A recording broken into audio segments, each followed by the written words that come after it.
What do you view as an appropriate and healthy ratio between federal and state dollars in Missouri's budget?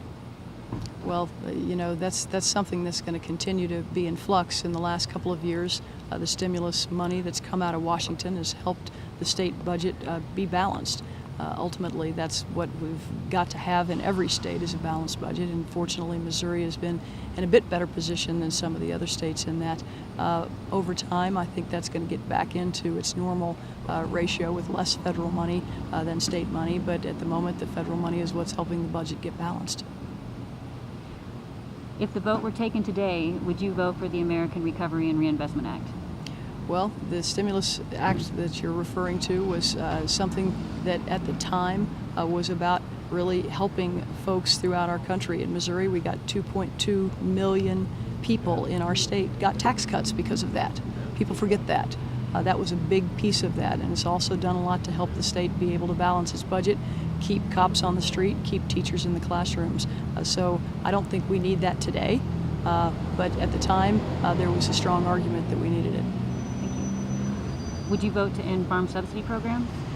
Look, we need to have a safety net for farmers that is real and is something they can count on.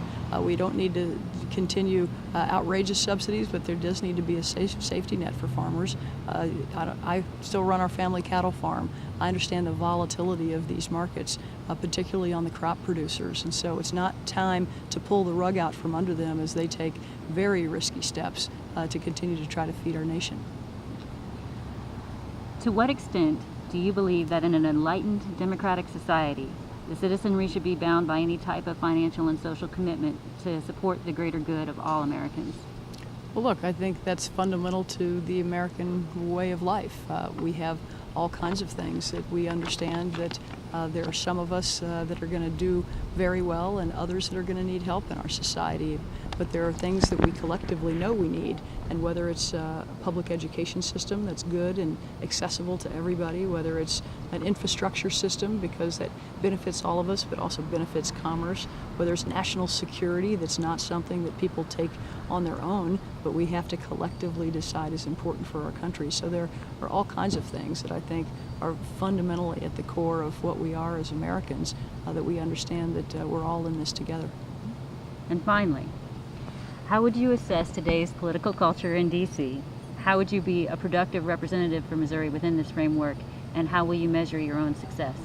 Look, I think Washington's broken right now. I think it's a culture that encourages wasteful spending and encourages looking out for those that are too big to fail and kind of leaving taxpayers footing the bill for that. And it's a culture that encourages corruption and influence peddling, and those are all things that need to be attacked. There's some people that go to Washington and get changed by Washington, and there's some that go there to change Washington. I will tell you, I will never forget who I work for, and that's the people here in Missouri, and I will not get caught up in that culture. I will do all I can to fix it.